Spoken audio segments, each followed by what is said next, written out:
Bien, hoy vamos a hablar de algunos temas sugeridos en precisamente en el anuncio que hicimos esta mañana sobre el vivo de esta noche. Como siempre, ¿no? Todos los sábados intentando aquí continuar con la llama, con la flama de las inquietudes ardiendo en todos nosotros. Saludos, Alejandro Báez. Bueno, sugirieron varios temas y todos son muy interesantes. Ya quisiera uno tener tiempo, ¿no? Para abarcarlos todos. Pero vamos a hablar de algunas de sus preguntas, eh, dándole importancia obviamente a sus preguntas aquí en vivo y pidiéndoles que nos ayuden a compartir en sus perfiles personales y en sus grupos también.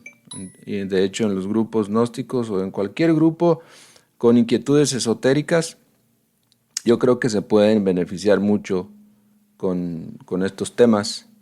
Y pues estamos en los tiempos, ¿no? En los tiempos de revolución de la conciencia, estamos en los tiempos de la energía, de las cosas raras y demás.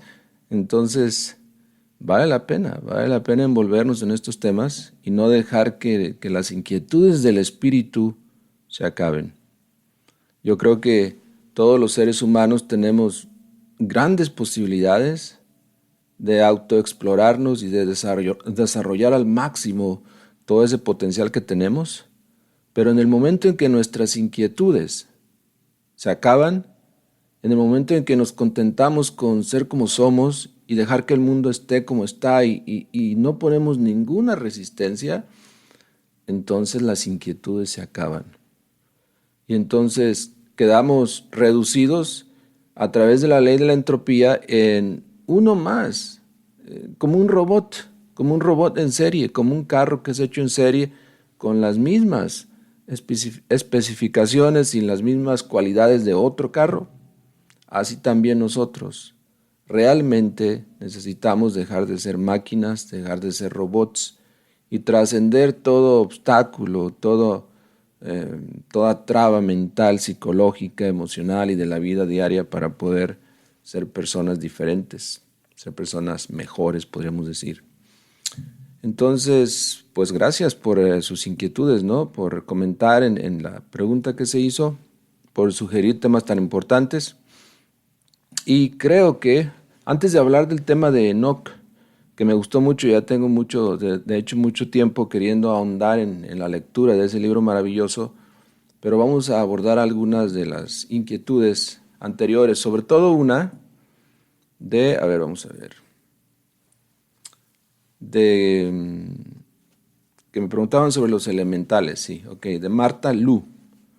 Dices, hola, buenas. Lo importante que es el conocimiento de la naturaleza, cómo nos afecta el aura de otra persona, a uno o al que esté a su lado en las reuniones.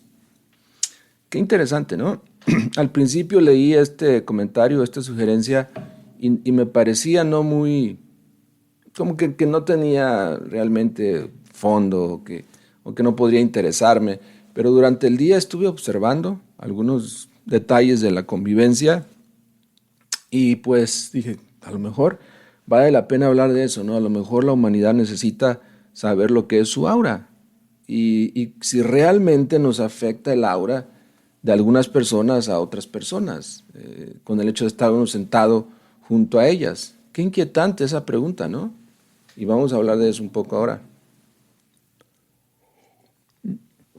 Ante todo, hay que saber que los seres humanos, aunque nos vemos muy densos, y sí que lo somos, ¿no? Físicamente, tenemos rasgos y tenemos átomos y tenemos células y todo, y eso nos hace de algún peso atómico, y lo tenemos, y tenemos un peso. Pero en última síntesis somos todos energía, ¿sí? Los órganos mismos son el resultado de la energía que se echa a andar con el nacimiento.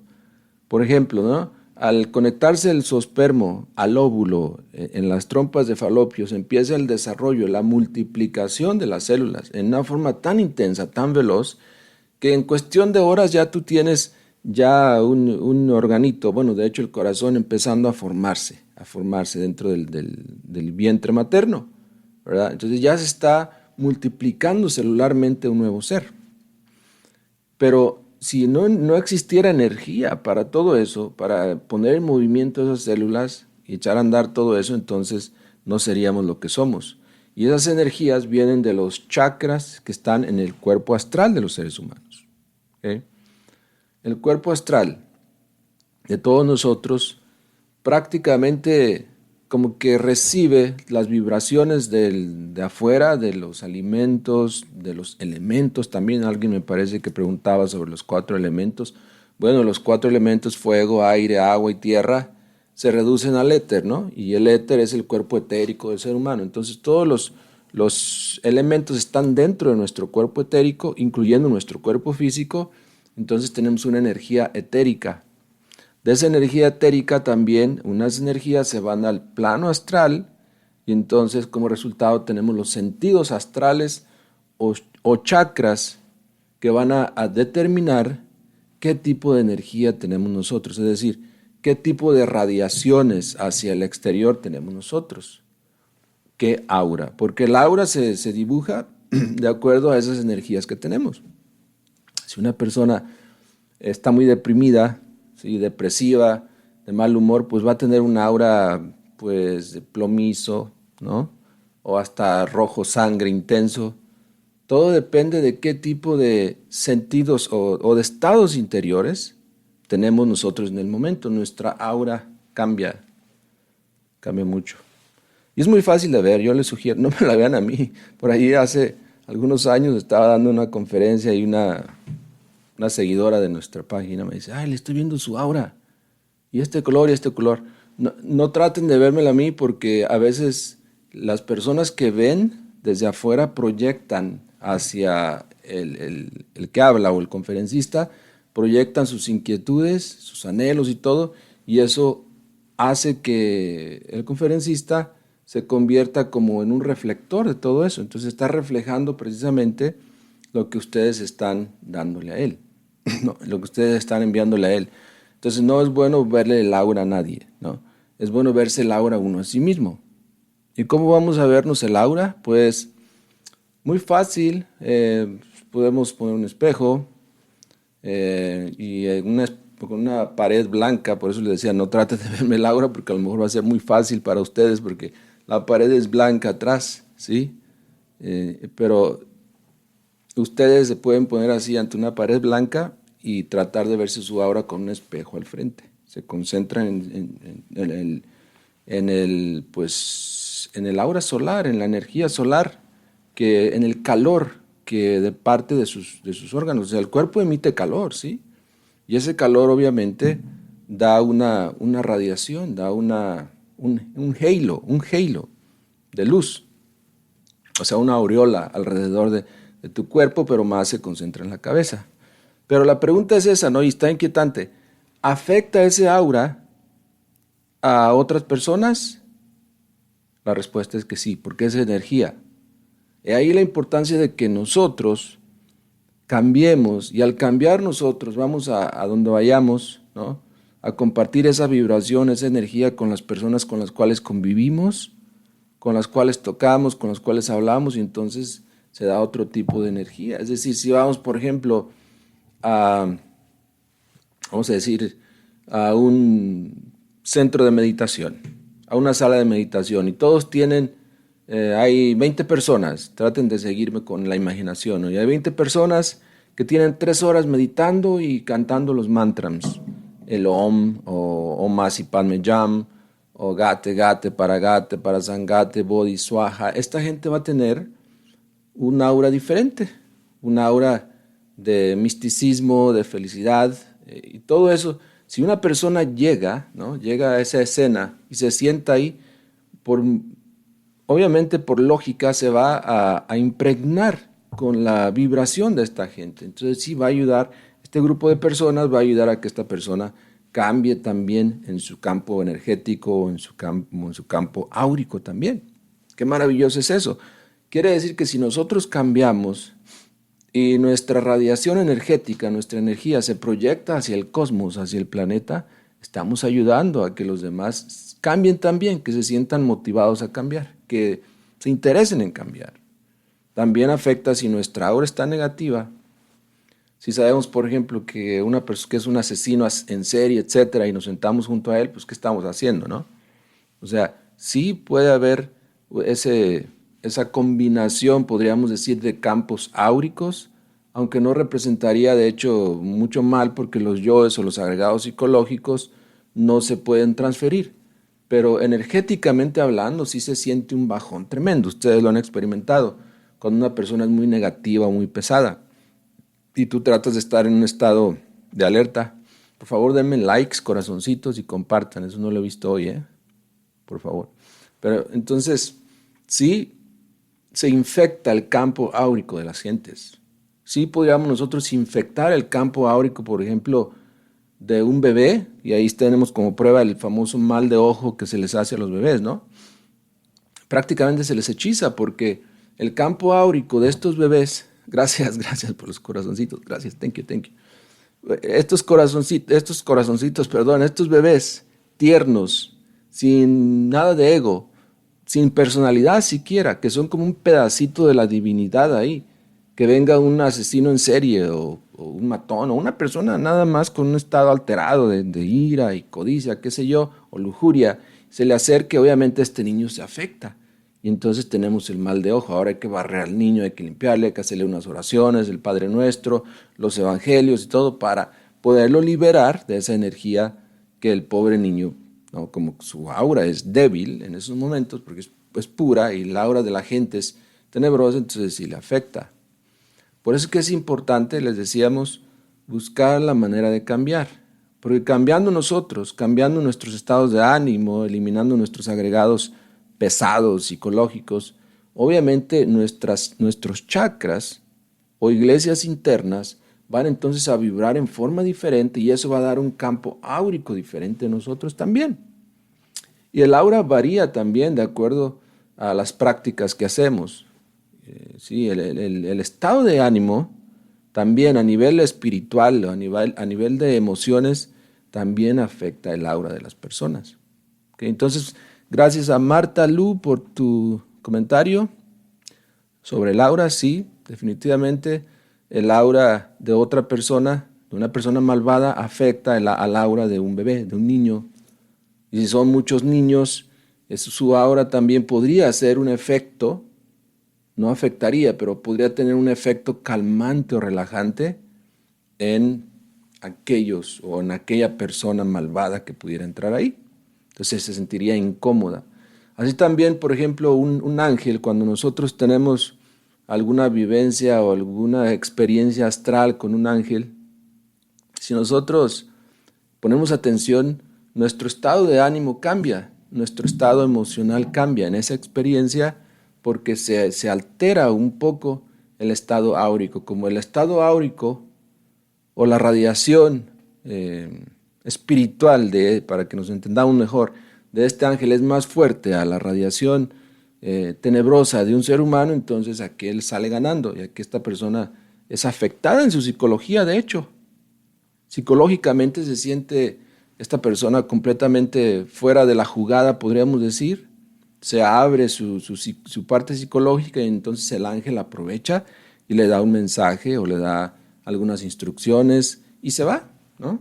Lo deja. Entonces esta persona de nuestro ejemplo puede venir con una experiencia o con un sueño, en todo caso, con un ángel. Soñó con un ángel, ¿sí? Entonces, obviamente la fuerza de aquellos que no tienen ego tiene obviamente un efecto maravilloso en aquellos que sí tenemos ego, o sea, nos pueden ayudar de alguna manera. Es cuestión de energías, cómo las energías se mueven. Definitivamente afectan nuestra energía a otros. Me podrían preguntar o decir, ¿no? Entonces eso es magia negra, pues estamos envueltos en magia negra todos, ¿no? De alguna manera los pensamientos, nuestras acciones, nuestros sentimientos que no son conscientes, pues son negros porque vienen del yo. O sea, siempre estamos haciendo nuestra caprichosa voluntad, ¿sí? Y nunca nos detenemos a pensar realmente si queremos hacer la voluntad de nuestro Padre que mora en secreto o queremos seguir haciendo nuestros actos o actitudes inconscientes. Entonces, hay que observarnos. Obviamente hay que trabajar por cambiar esta aura que tenemos en una aura de belleza, de paz, de armonía, sobre todo de amor hacia todos los seres. Ok, vamos con otro tema. Ahí me preguntabas, Carmen Salazar, que cuál es la manera correcta para la práctica de la muerte mística. Hablar de eso aquí pues sería muy apresurado, ¿no? Muy a la carrera, porque para eso necesitamos tiempo. Tenemos un grupo, Carmen Salazar, donde estudiamos la cuestión del yo muy al fondo, con mucho detalle, y además practicamos también. Si te interesa, puedes enviarme un mensaje privado para agregarte a ese grupo. Todo es gratis. A pesar de las críticas que a veces nos hacen, ¿no? Todo es gratis. Ok, ¿qué más preguntas antes de entrar al tema del libro de Enoch?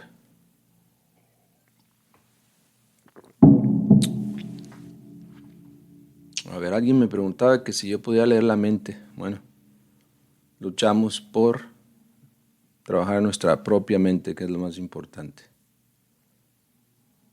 Ok, no veo más preguntas ahí,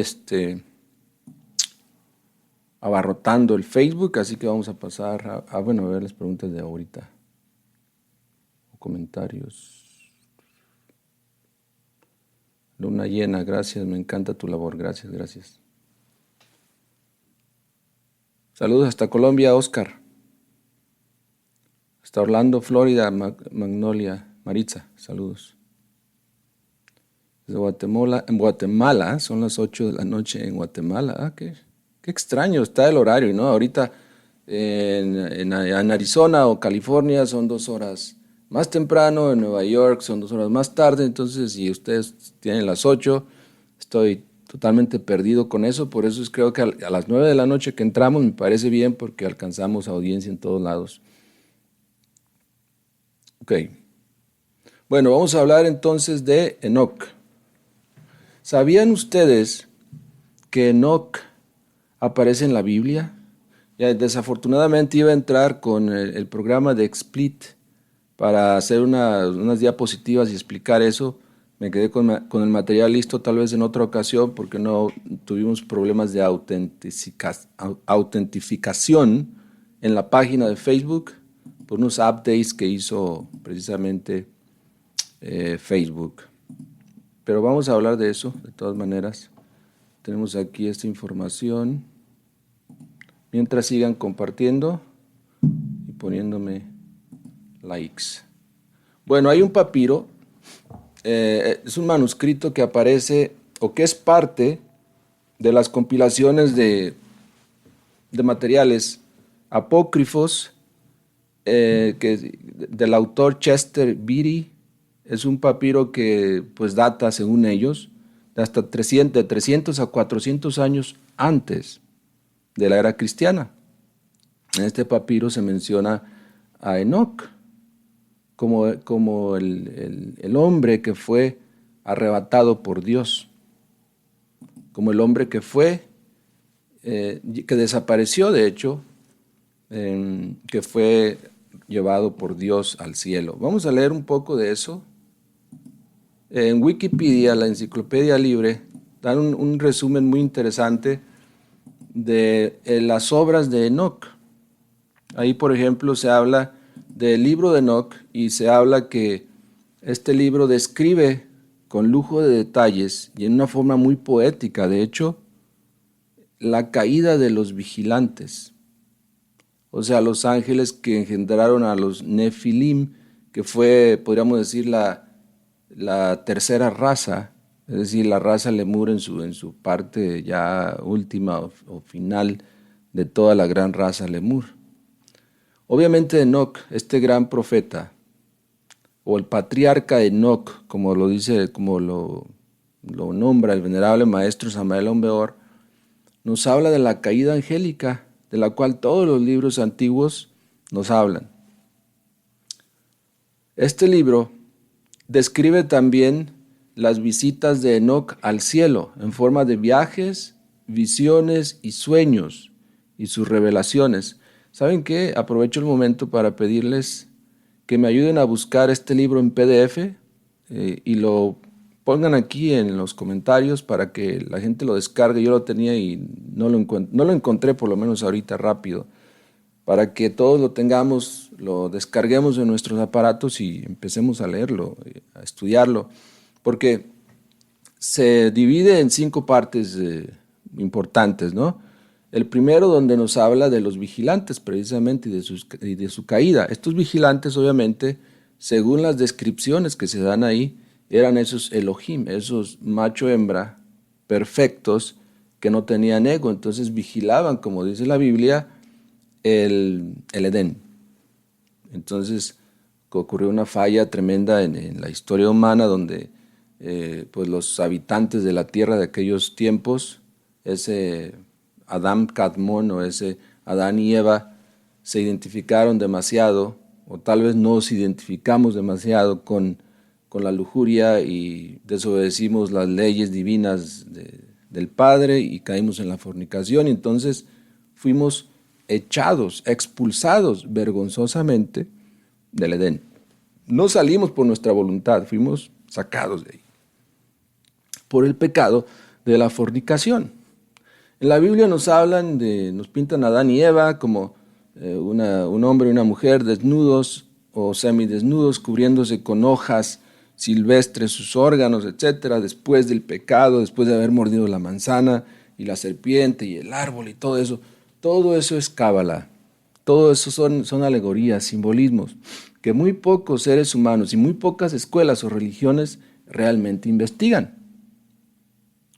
Nosotros aquí en esta página podemos explicar todo eso, y cualquier misionero gnóstico que debidamente certificado por una institución tiene la autoridad, de hecho, de explicar estas cosas, y lo explican muy bien porque para eso son preparados.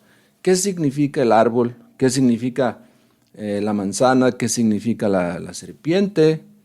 ¿Qué significa el hecho de que estén desnudos? ¿Y qué significa de hecho que antes no era Adán y Eva, antes era nada más Adán? Entonces dicen ahí las escrituras que Dios, al ver solo a Adán, sacó de él, de su costilla, sacó a Eva, a la Eva mitológica, y entonces le dio forma y la hizo hablar y caminar, y le dio belleza y todo eso. Todo eso es simbólico, no es para tomarse a la letra muerta. Pero en este caso, en los materiales o en el libro de Enoc, en una de esas 5 secciones, en la primera nos habla de eso. De hecho, en la primera carta o la primera lectura del capítulo 1 o del versículo 1 hasta el 36. Y luego nos da parábolas también, Enoc, ahí. Y luego nos habla de la astronomía, de los astros, de los planetas, de cómo se relacionan los seres divinos con los cuerpos planetarios, es decir, cómo un logos o un Elohim puede pertenecer a un planeta X y tener su residencia ahí, su morada oculta o su morada interna en una de esas casas celestes.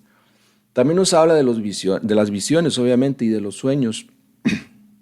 Esta sección del libro de Enoc se llama precisamente así, el libro de los sueños. Y también Enoc nos entrega una epístola o una carta. La mayoría de los estudiantes creen que estas secciones fueron originalmente obras independientes, nos dice esta referencia en Wikipedia, con diferentes fechas de composición en sí mismas, producto de muchos arreglos editoriales, y solo más tarde fueron redactadas en lo que hoy se llama pues el libro de Enoc. Muy interesante todo esto, ¿no? Sobre Enoc. El venerable maestro Samael Aun Weor, el maestro gnóstico, fundador de las instituciones gnósticas de nuestros tiempos, dedica un capítulo, bueno, habla en varias de sus obras de Enoc, pero dedica un capítulo completo de su libro Las Tres Montañas, que titula así, El Patriarca Enoc. Vean cómo el maestro ya nos habla de ese patriarcado que existía en aquellos tiempos, de esa autoridad que el hombre consciente, que el hombre autorrealizado tenía en su aldea, en su pueblo, en su país, en su historia, en el mundo donde se desarrollaba, porque realmente estaba hablando de hombres conscientes, de hombres verdaderos. Ya no del resultado de los nefilim, o sea, aquellos que fueron expulsados del Edén, sino aquellos que se regeneraron después, o incluso aquellos que no cayeron en la generación animal, que se mantuvieron al margen de la caída angélica y entonces lograron mantener su nivel de patriarcas o de seres conscientes o de maestros que enseñaban a la humanidad o que enseñaron a aquellos que ya habíamos caído en el terrible pecado de la fornicación. Entonces, el maestro Samael nos dice que los mejores tratadistas del ocultismo afirmaron siempre que entre estas dos edades, es decir, el Dvapara Yuga y el Kali Yuga, es decir, la edad de perfección o la edad de belleza y de pureza, y el Kali Yuga, es decir, la época de la diosa Kali en la cual estamos ahora. ¿Sí? Pero estos tratadistas de todos los tiempos siempre afirmaron que entre estas dos edades acaeció la segunda catástrofe transapalniana que modificó totalmente la fisionomía geológica de nuestro planeta Tierra. Entre los 10 sublimes patriarcas antediluvianos es, fuera de cualquier suposición, totalmente diferente a las 6 que en el curso de los años existieron. Recordemos a Adán como primer hombre o primer rastro, podríamos decir, de humanidad en el planeta, puesto por Dios según la Biblia. De ahí resulta Set, luego Enos, Cainán, Malael, Jared, así como de los 3 que le sucedieron, Matusalén, Lamec y Noé. Empero es claro, nos dice el maestro, que lo que más nos asombra en todo esto es el sagrado nombre Enoc. O sea, aquí además de la importancia del patriarca como con su individualidad sagrada, también tiene gran importancia para nosotros el significado del nombre Enoc, o escrito Enoch, no haciendo sonar la CH, sino nada más la C, Enoc. Podríamos decirlo Enoc o podríamos decirlo Enoch. Pero en este caso, este nombre, nos dice el maestro Samael Aun Weor, traducido significa iniciado, dedicado, consagrado o maestro. Es decir, todo aquel que se inicia en los misterios, que se dedica a su trabajo, que es consagrado en los mundos internos como verdadero iniciado y logra el grado de maestro, pues también se le podría decir en los mundos internos Enoch o es un Enoch. Esto para que no haya confusiones. Yo creo que el maestro Samael nos entrega toda esta enseñanza para que no caigamos en errores, porque cualquier, por ejemplo, iniciado gnóstico que pudiera llegar al nivel de la maestría y ser reconocido en los mundos internos como maestro, ¿sí? Y, por ejemplo, le dieran el nombre simbólico de Enoch, va a pensar que es la encarnación de Enoch, si no sabe todo esto que el maestro Samael nos explica.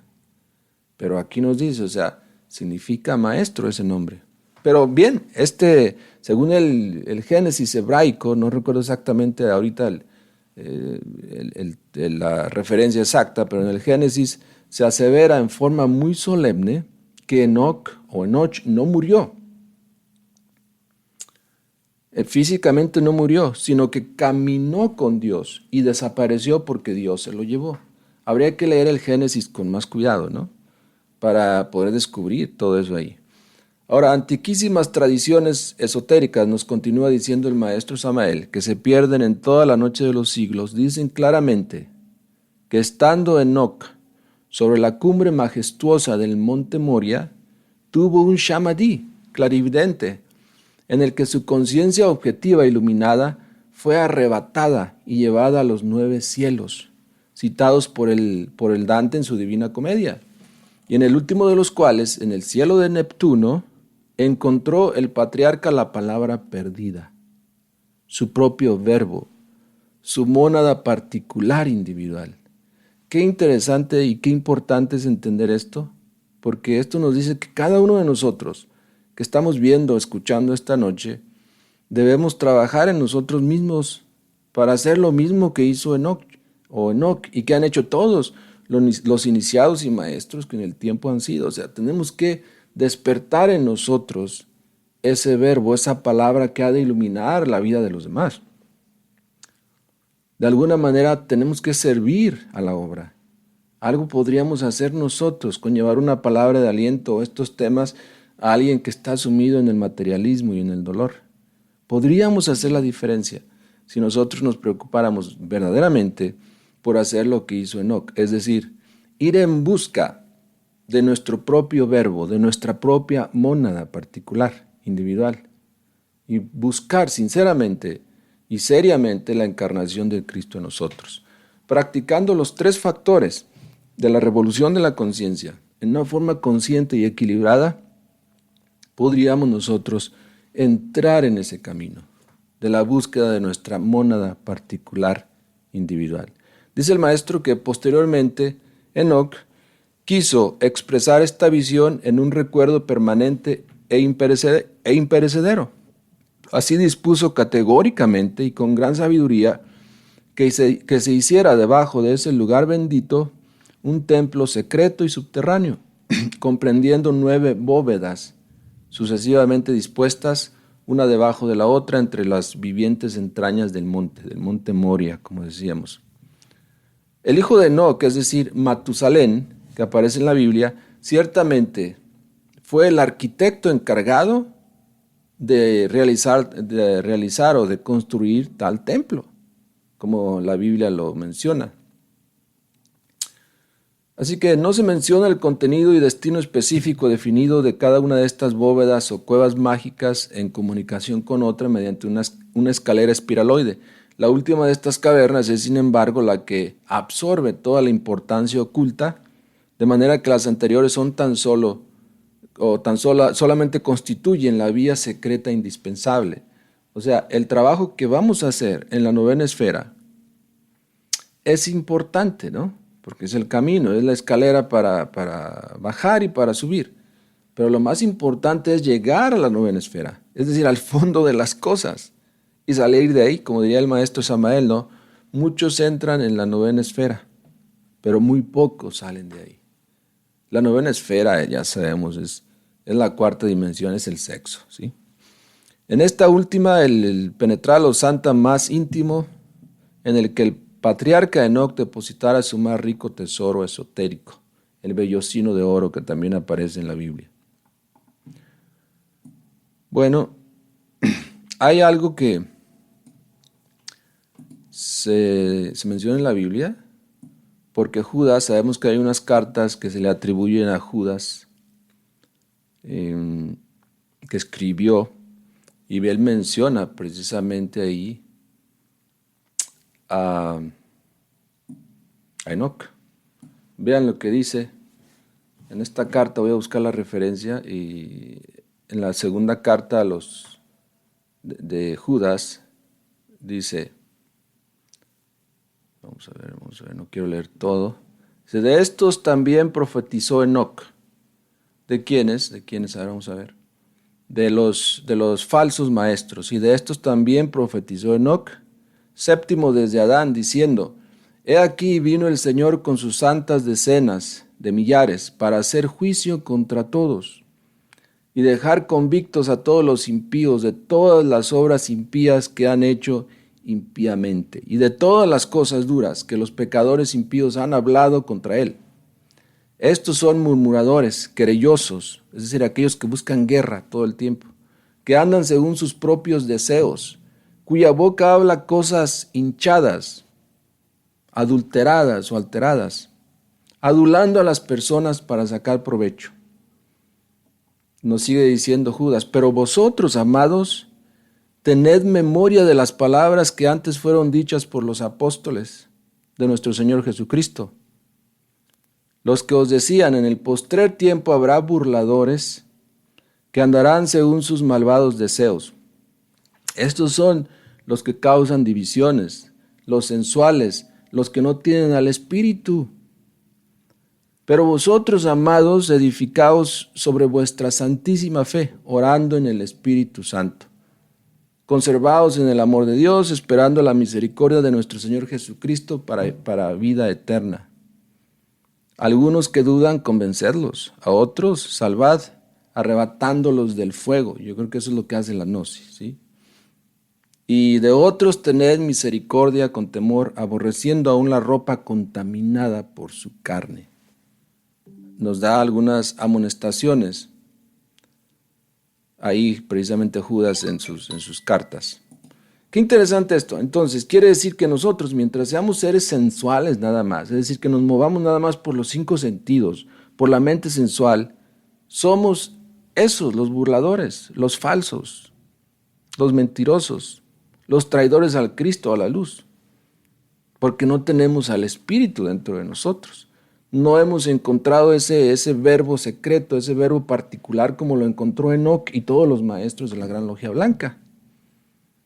Es decir, estamos como humanidad en serios problemas. Estamos prácticamente en el kindergarten de la sabiduría y ni siquiera ahí, no sabemos ni el ABC de la magia, del esoterismo crístico, de la gnosis en sí.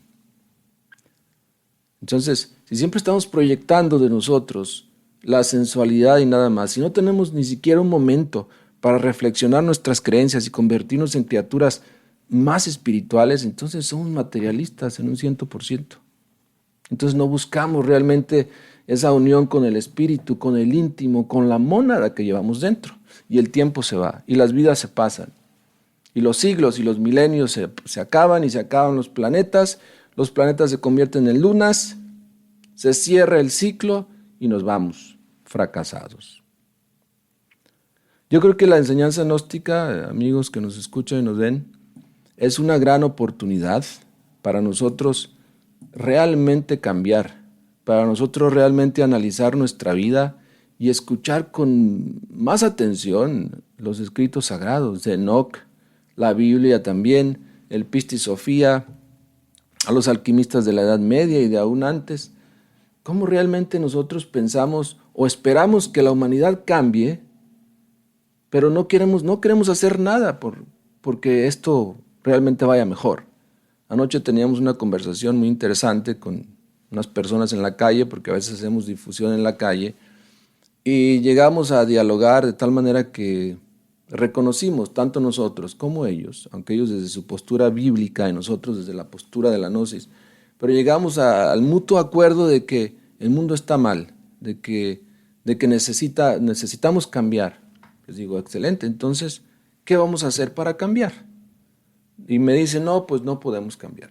No se puede cambiar el mundo.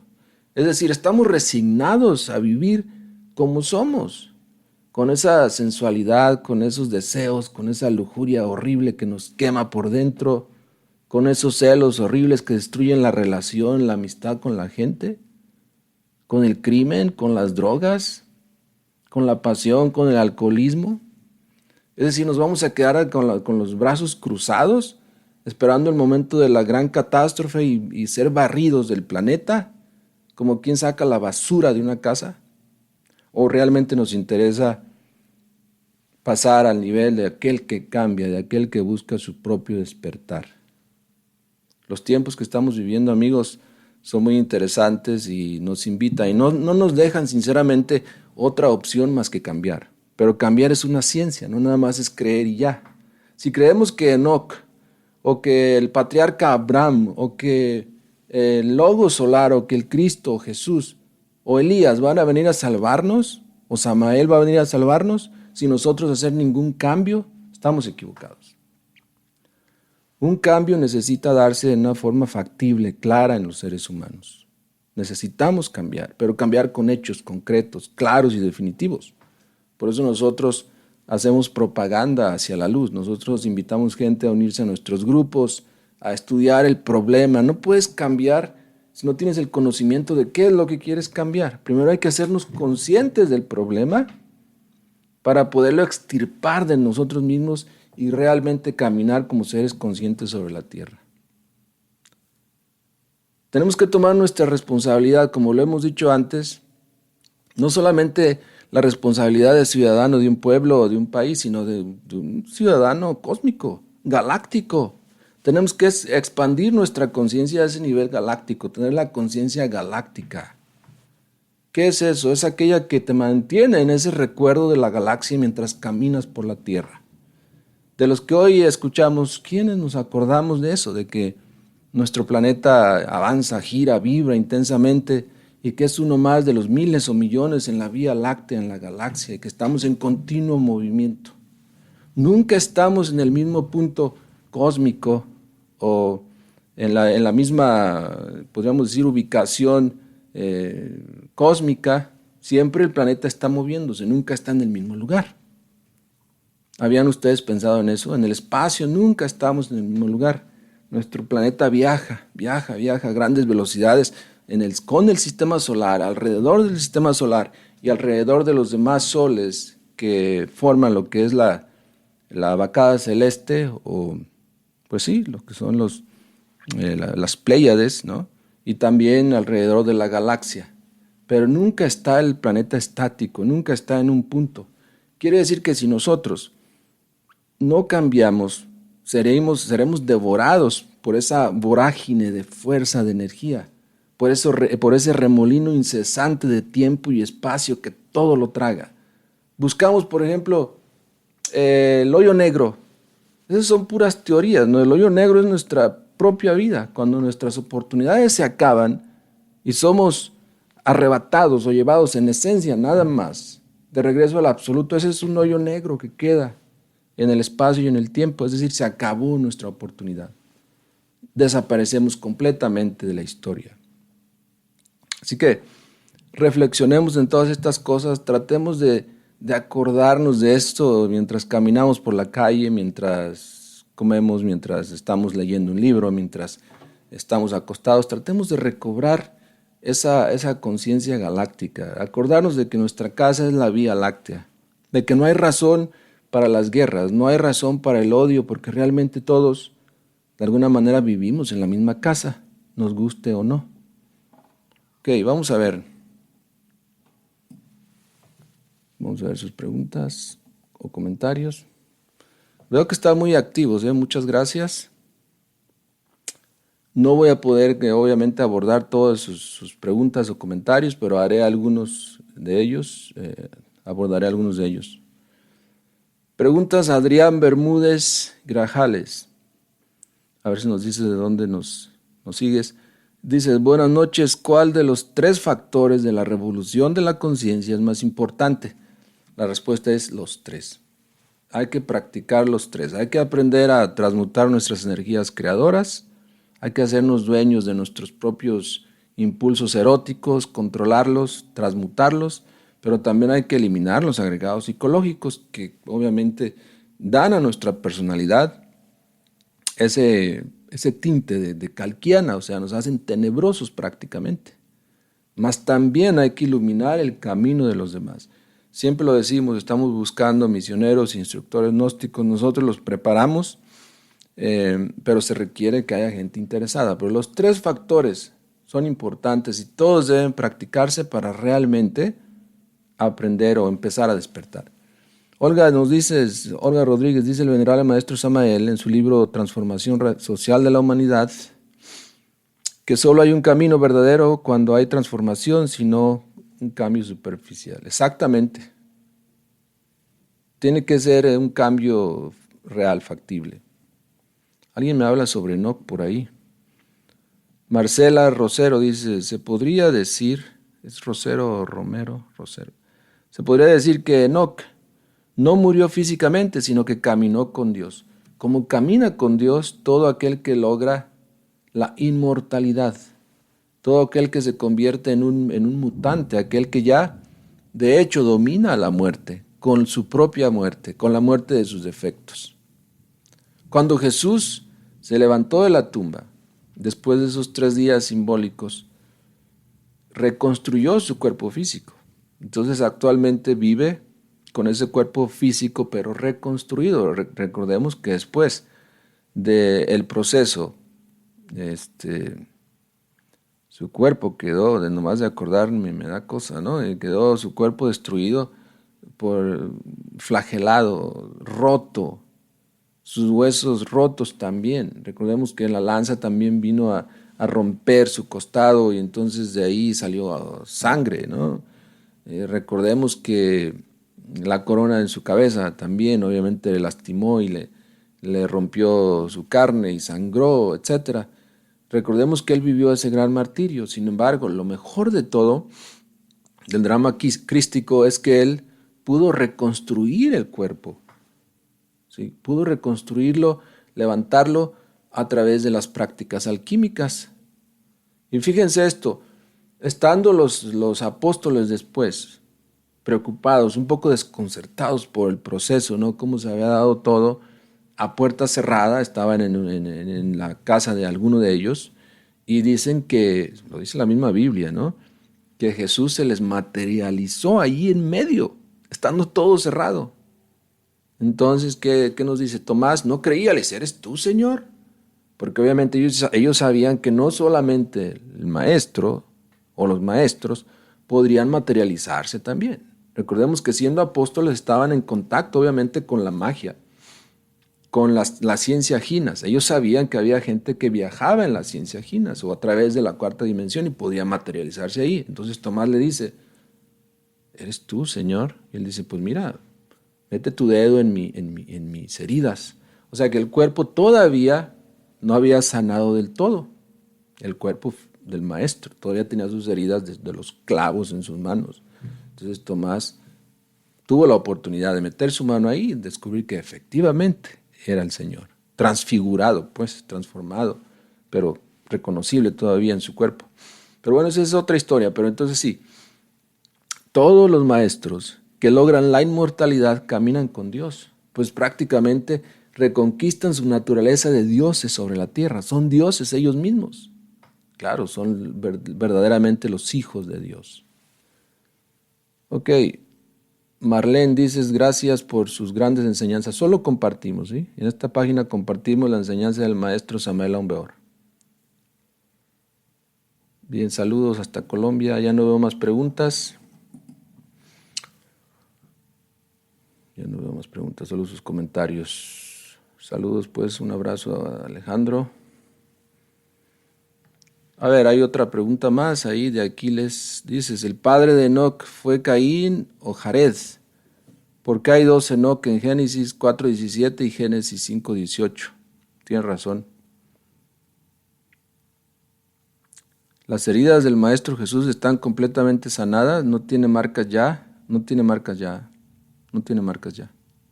Pero tiene los estigmas, es decir, pueden hacer que sus estigmas aparezcan cuando tienen que dar testimonio de eso, pero su cuerpo está completamente sano. Estamos hablando de un proceso que vivió hace 2000 años y como quiera que él es alquimista, su cuerpo está completamente regenerado ya. Así es lo que dices Aquiles. Se habla de 12 Enocs, nuevamente no porque no se refería a un personaje nada más, sino se refería a un maestro, porque ya dijimos, la palabra Enoch significa maestro, iniciado, etcétera, etcétera. Esa es la explicación, por eso aparece así como si fueran dos personalidades, de hecho lo eran, porque eran dos maestros diferentes, ¿no? De hecho, no sé, los investigadores no se han puesto de acuerdo exactamente en la referencia exacta del libro de Enoch. No saben exactamente en qué tiempo fue escrito ni quién exactamente lo escribió. Por lo mismo, porque pudo haber sido cualquier maestro que logró el grado de Enoch o de inmortal. Entonces, por eso se llama el libro de Enoch o el libro del maestro inmortal. ¿Alguna otra pregunta? No las veo. Magnolia dice, Enoch es el mismo Hermes Trismegisto. Ah, mira. 3 veces grande. El maestro Samael dice que Enoch es el mismo ángel Metratón.